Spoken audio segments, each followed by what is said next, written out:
안녕하세요. 공포학과 M교수입니다. 오늘은 제보 들어온 이야기 중 최근에 가장 무서웠던 이야기 하나를 들려드리려고 합니다. 동해 속초에서 바로 2달 전에 있었던 이야기인데요. 아마 올해는 휴가를 가게 되면 동해도 많이 찾으실 텐데 한번 들어보시는 걸 추천드립니다. 가시죠. 안녕하세요. 공포학과님. 최근에 제가 겪은 섬뜩한 일화 하나를 제보해봅니다. 저는 현재 서울에서 직장을 다니고 있는 30대 중반 유부남입니다. 코로나로 인해 유난히도 힘들었던 올해를 보내며 기껏 개같이 일해서 어디 휴가도 쉽게 못 가는 게 매번 아쉬웠습니다. 아이를 키우고 있는 와이프도 마찬가지겠지만 휴가를 갈 때마다 가족을 위해 운전만 했던 게 못내 안타까웠던 모양입니다. 올해는 어차피 휴가도 많이 못 썼고 갈 데도 별로 없었기 때문에 저 혼자 코에 바람 좀 넣고 오라고 허락해 주더군요. 아마 결혼한 남자분들이라면 이런 제 와이프의 제안이 엄청 부러울 것 같습니다. 저 또한 아내에게 너무나도 고마웠고 모처럼의 자유를 만끽하고자 그토록 꿈에 그리던 나홀로 여행을 가게 되었습니다. 매일 퇴근하면 집에 와서 도시어부, 나는 자연인이다를 보는 게 제 유일한 낙이었고 총각 때도 친구들과 몇 번 같이 했던 낚시를 이번 여행의 테마로 잡았습니다. 동해 쪽에 가서 속초에 숙소를 잡고 일주일 동안 낚시를 하는 게 여행의 시작이자 끝이었습니다. 오랜만에 혼자 조용히 낚시할 생각에 들떠서 밤새 한숨도 제대로 못 잤죠. 다만 매일 배를 타고 나가서 낚시를 하는 게 일정이라 돈이 많이 들었기 때문에 속초 근처에 있는 싼 모텔을 잡고 낚시를 할 예정이었습니다. 대충 어플로 숙소 가격을 비교해보고 찾아낸 곳은 속초 안쪽에 있는 모텔이었습니다.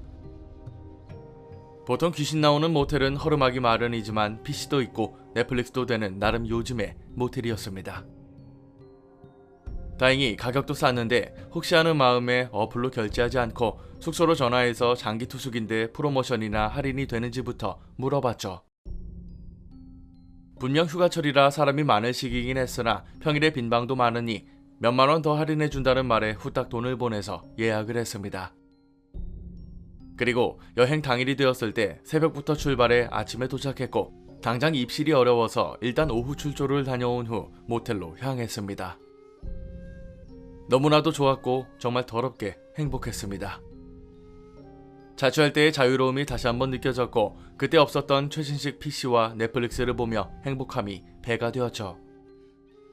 물론 그런 행복을 깨는 게 하나 있기는 했습니다. 첫날 잡아온 물고기로 근처 수산시장에서 회를 떠와서 소주 한 잔을 기울이는데 방 전체가 떠나가라 시끄러운 소리가 들리기 시작했습니다.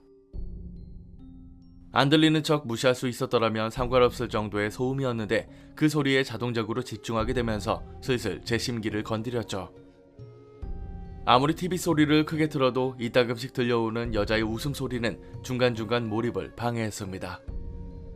그렇다고 공포스러운 웃음소리도 아니었고 대부분의 술집에서 들릴 왁자지껄한 여자의 목소리와 그 옆에는 남자들 목소리도 들렸습니다. 친구들이랑 다 같이 놀러 왔는지 엄청 크게 떠들며 술을 마시는 것 같더군요. 잘 때 모든 창문과 방문을 닫아도 건물 기둥을 타고 들리는 것인지 침대에 누워있을 때도 계속 시끌벅적한 소리가 들렸습니다. 그게 첫 번째 날부터 그랬는데 당장 내일 새벽에 종일 낚시를 해야 했고 출조 시간이 거의 새벽에 가까웠던지라 어쩔 수 없이 잠을 청해야만 했습니다. 어떻게 잤는지도 모르게 계속 설잠에 들면서 어찌어찌 잠은 들었지만 알람 소리에 일어나면 몸이 천근만근 무거웠죠. 장비를 챙겨서 새벽에 모텔 밖으로 나오려고 하니 프론트에 졸고 있던 알바생이 시원한 얼음물을 주겠다는 말에 갑자기 행복해져서는 새벽에 있었던 일은 잊었습니다. 그렇게 5시쯤 회를 뜨고 서더리까지 챙겨서 모텔로 돌아왔는데 다행히도 모텔은 고요하고 조금 섬뜩할 정도로 한산했습니다. 모텔 1층에 셀프바가 있어서 물이랑 싸구려 음료라도 챙길 겸 내려갔는데 새벽에 봤던 알바생이 저녁 근무 교대를 하는 건지 모텔 안으로 들어오더군요. 괜히 오지랖이 생겨서는 새벽에 얼음물 줘서 고맙다. 내일도 오전 출조인데 혹시 얼음물 하나 더 챙겨줄 수 있겠냐고 물었습니다. 당연히 감사의 표시로 그날 많이 잡았던 우럭 중 따로 챙겨뒀던 횟감을 건네며 살갑게 부탁을 했습니다. 알바생도 연신 당연한 건데 너무나도 고맙다며 인사를 했습니다.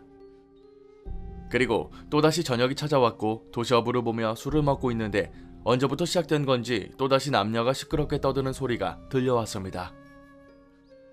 대체 뭐가 저렇게 즐거운지 온 동네가 다 떠나가라 시끄러운 건가 싶었는데 벽에 귀를 가져다 대고 무슨 말을 하나 들어보려고 했습니다. 그러다 이러고 있는 제 자신이 뭔가 이상하게 느껴졌고 도저히 안 되겠다 싶어서 1층으로 내려가서 알바생에게 그 사람들을 말했습니다. 너무 시끄러워서 못 자겠다고 어느 호수인지 모르겠으나 제발 좀 조용히 좀 시켜달라고 사정을 했죠. 그런데 알바생 표정이 뭔가 이상하다는 게 단번에 느껴졌습니다. 입은 뭔가를 말하려고 하는데 눈은 프론트 밑에 있는 모니터를 보고 있었고 답답함에 다시 한번 제가 그 사람들을 어디 호수냐고 내가 직접 말하겠다고 말했더니 하는 말이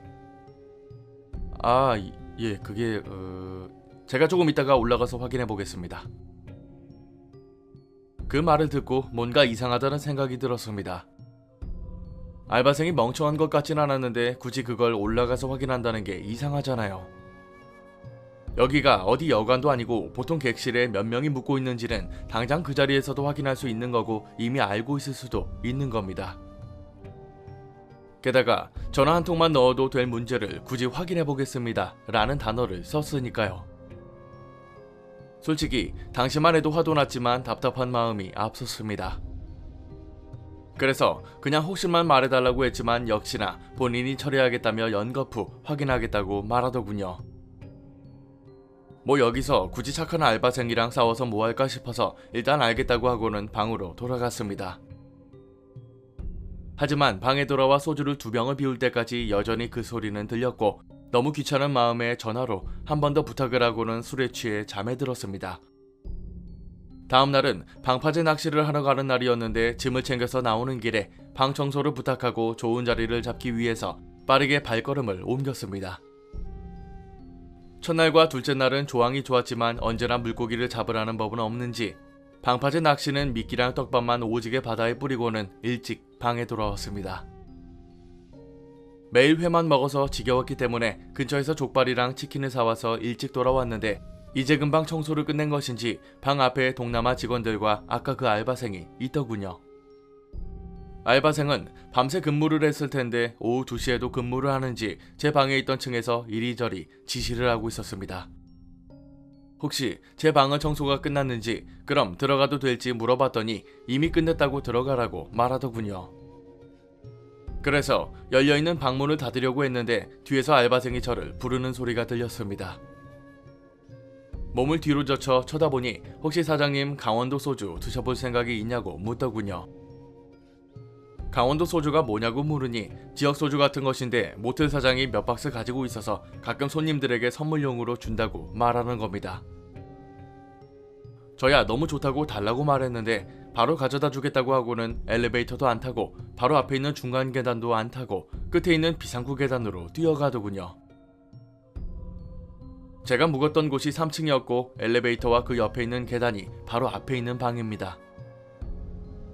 계단으로 1층까지 내려가면 바로 옆에 프론트가 있고 엘리베이터도 마찬가지죠. 근데 그걸 굳이 저 끝에까지 뛰어가서는 다시 돌아가 1층으로 가는 거였습니다. 어차피 물도 챙겨야 해서 바로 계단으로 내려갔는데 심지어 제가 도착했을 때도 알바생은 1층에서 프론트로 뛰어오고 있었습니다. 여러분이라면 이 상황에서 어떻게 하실 건가요? 당연히 저는 굳이 왜 비상계단으로 오냐고 물었습니다. 그리고 또다시 둘째 날 보여줬던 표정을 하고는 프론트로 들어가서 소주를 꺼내서 주더군요. 제 말을 안 들은 것 같지는 않아서 한참을 가만히 쳐다보니 그제서야 기억났다는 듯 말했습니다. 저희 직원들은 손님들이 다니는 길로 다니지 않습니다. 손님들 이동하실 때 불편하실 수 있어서요. 뭐 너무나도 정답 같은 말이었지만 뭔가 이상했던 건 소주를 가져오는 내내 그 말을 머릿속에서 만들어낸 것 같다는 거죠. 2시면 모텔 청소하는 시간이고 손님도 없을 시간인데 입실 시간도 한참 남은 상황에 굳이 손님을 위한다는 게 더 이상했고요.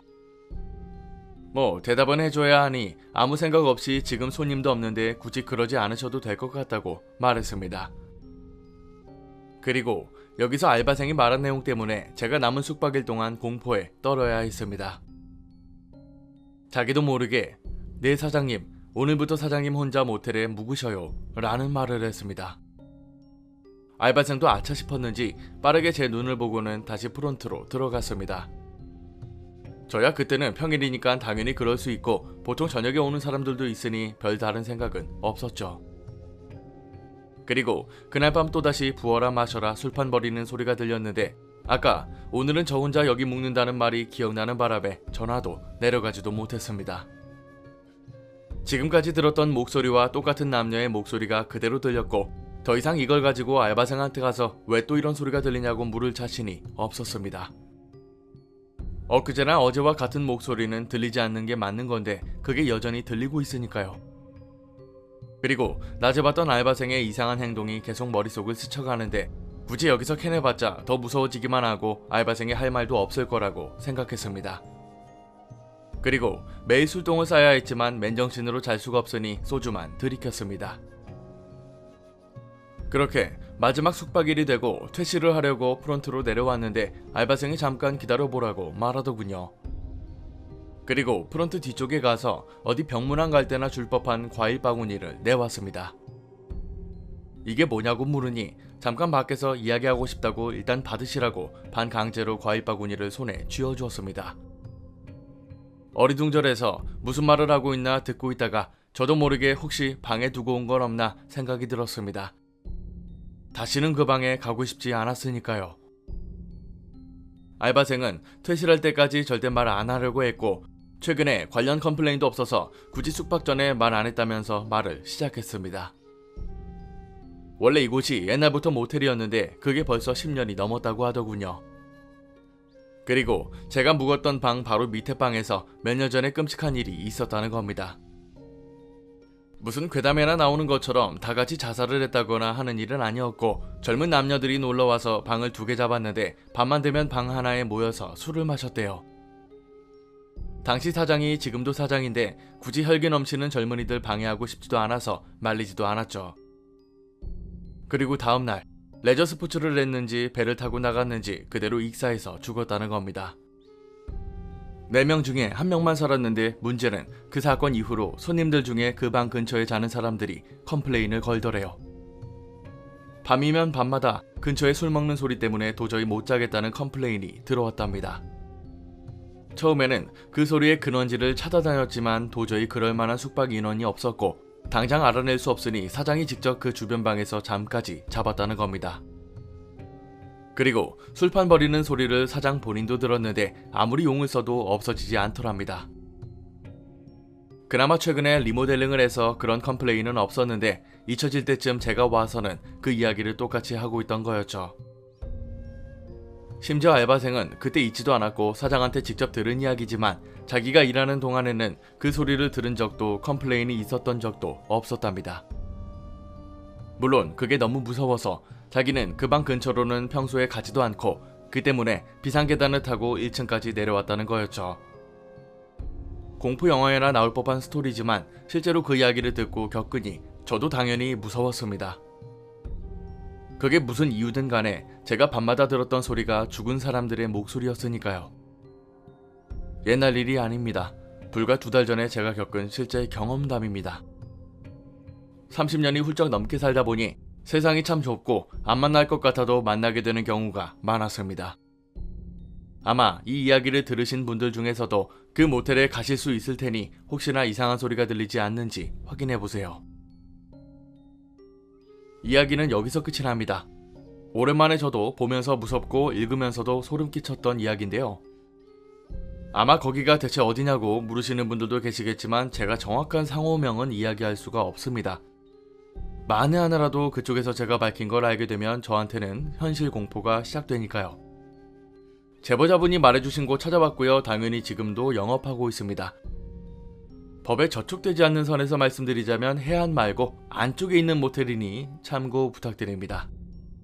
오늘 강의는 여기까지입니다. 재밌게 봐주셨다면 공포학과에 입학 부탁드립니다. 공포학과 M교수였습니다.